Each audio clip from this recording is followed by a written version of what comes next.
Clyde, we have talked of fire being one of the major perils that the farmer faces.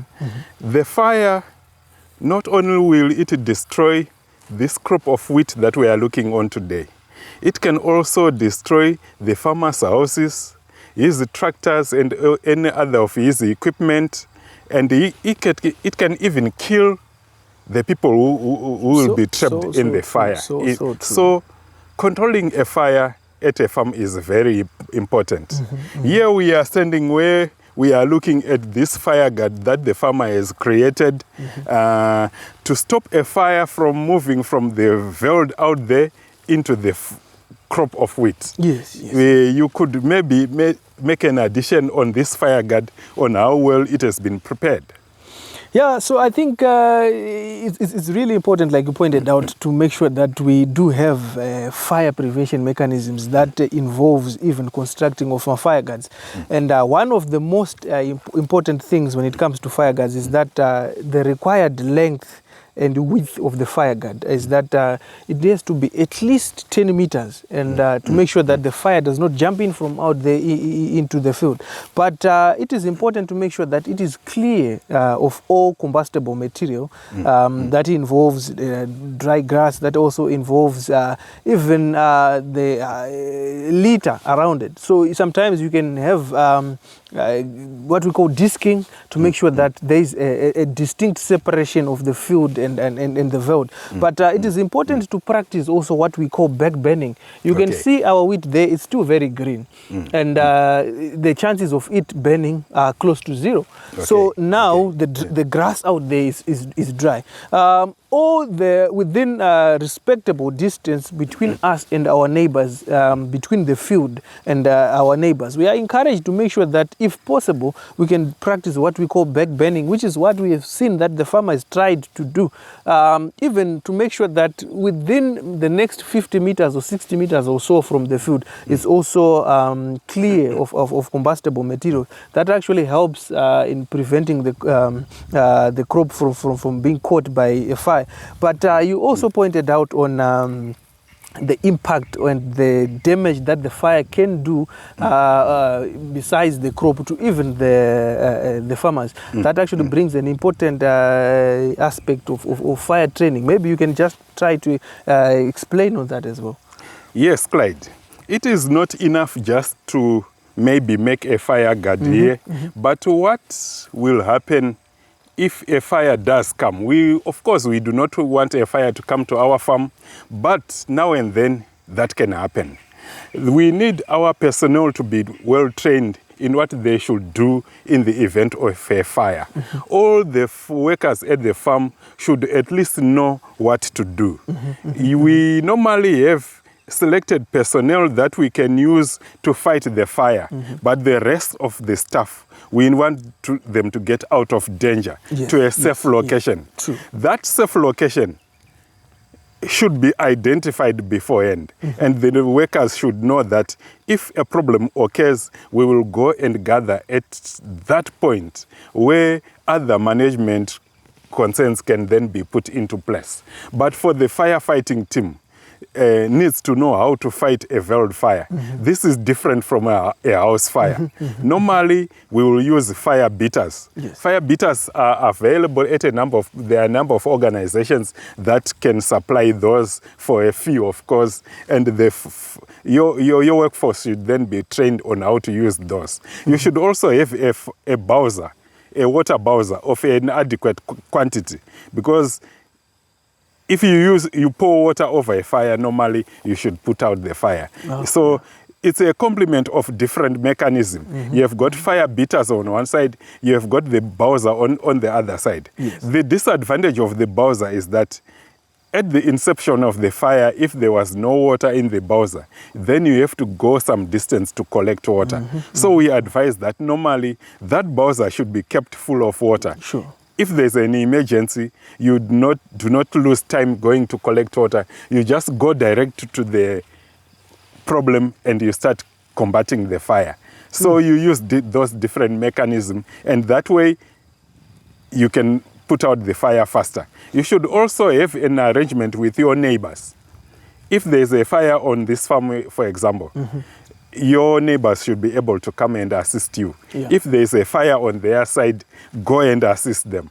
You live together. We want everyone to survive. We want everyone to prosper. Sure, so that's sure. some of the things that you can do about a fire. Sure. No, I think you've brought out an important aspect that it's a collective responsibility. I like the saying which says it takes a community to raise a child. It's not only my responsibility to put out a fire on my farm. I also require assistance from my farmers. But I think I like the fact that there is need for training. Someone actually pointed out to say that if you fail to plan, you plan to fail. Yes, so definitely. we have to be prepared. That means we have to plan for the unforeseen events like fire.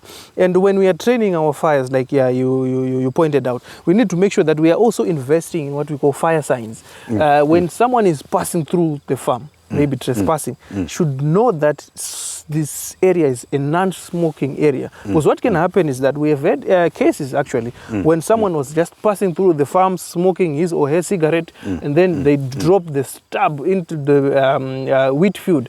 You know, wheat is very, very, very flammable. I think it's a fuel on its own. I think when it starts to burn there, you cannot even do anything. So the best way to prevent is to make sure that we invest on all the things that prohibits the fire to even get into the field in the first place. So investing in fire signs is very important, so that when someone is coming through, they know that this is a non-smoking area. Even at the farm level, where you are saying at the workshop, they should know that the fire extinguisher probably it is kept there.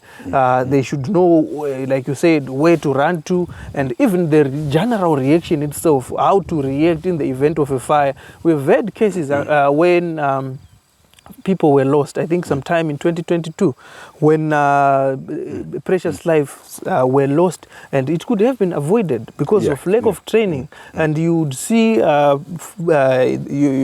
farm workers trying to combat a fire, you know, that is coming through with ferocious power, and then they get trapped, and then they get burned. And we should also train them so that they understand how to react in the event of a fire, so that we avoid loss of life, we avoid loss of investment, we even avoid loss of everything that is around us, and we protect even our environment itself. In addition to that, Clyde, a farmer should know which of the chemicals that he uses is flammable.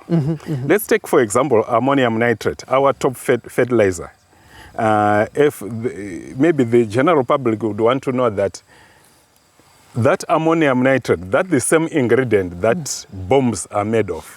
So we have got a bomb sitting out there, and it can cause a big fire. So a farmer should know where to keep flammable material, where to keep all the different type of materials, to make sure that the fire does not start even from his own storage warehouse and destroy everything that he owns. Sure, Mr. Mazuru. And I like that. There is also, I think, something that is very, very important in terms of, you said, storage of fertilizer, chemicals, those that are flammable and those that are not.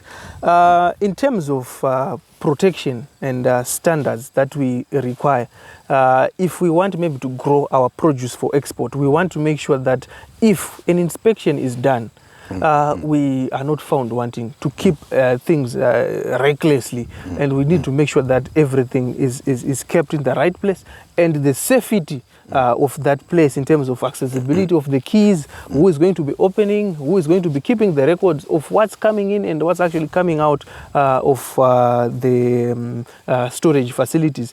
But it's also very important to point out that fire is one of the loss leading perils generally, and the sources of fire, there are so many.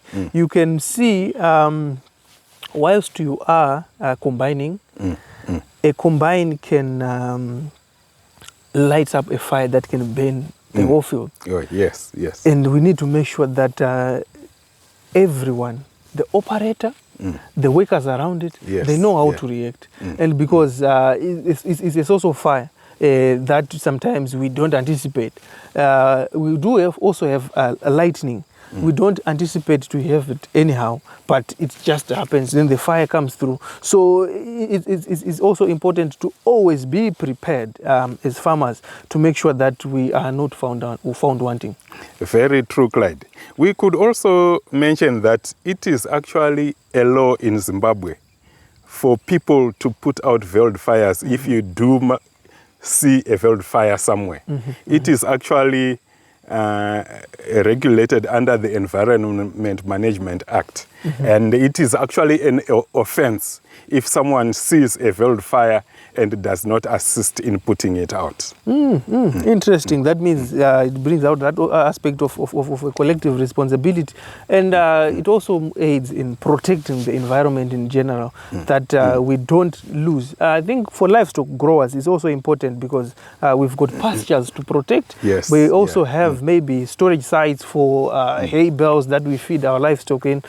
They have to be protected, because if we lose the pastures, ultimately we will lose the livestock. Ultimately we will lose as a nation. So yeah, that's very true. We need to make sure that we are always on the lookout and maybe to put out fires every time we see a fire. Yeah.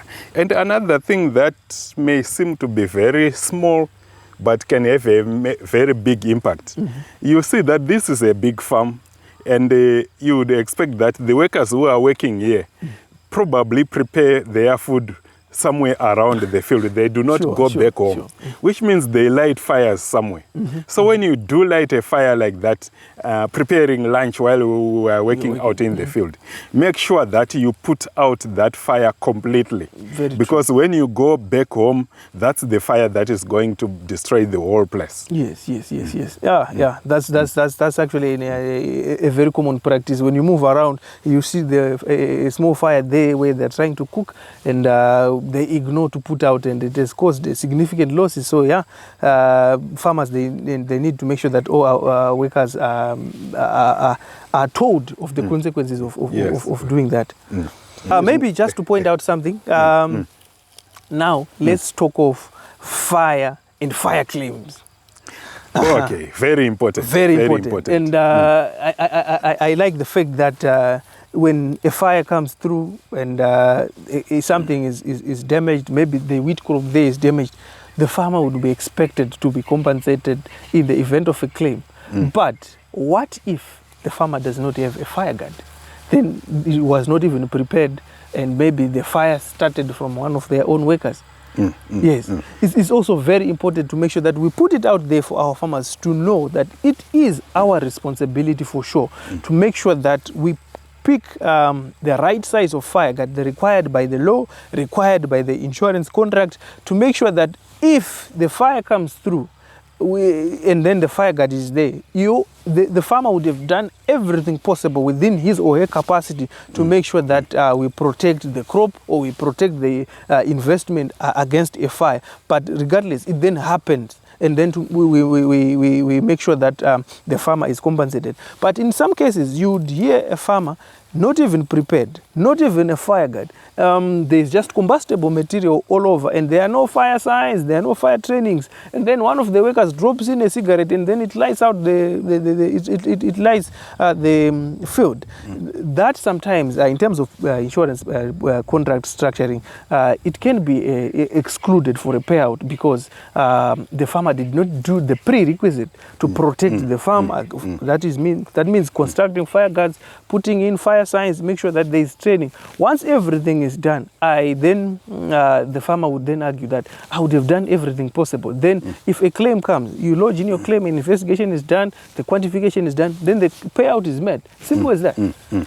Clyde, the insurance contract is a legal contract, and it's got a number of conditions that are embedded within. Very true. The insurer expects the farmer to practice all the required agronomic practices and have evidence of having done so. That's why we talked earlier on about keeping the proper records and all those other documents.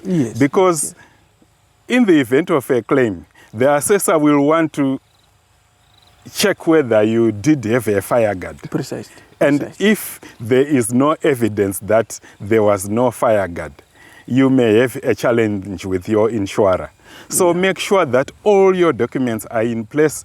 If required, just pull them out and submit them as required. Simple as that. And then we make sure that we retain our farmers to their previous financial position to make sure that, remember, a loss to the farmer is a loss to the nation. That is correct. And a loss to the nation means it's a loss to everyone else. Yes, so we very need true. to make sure that we play our part.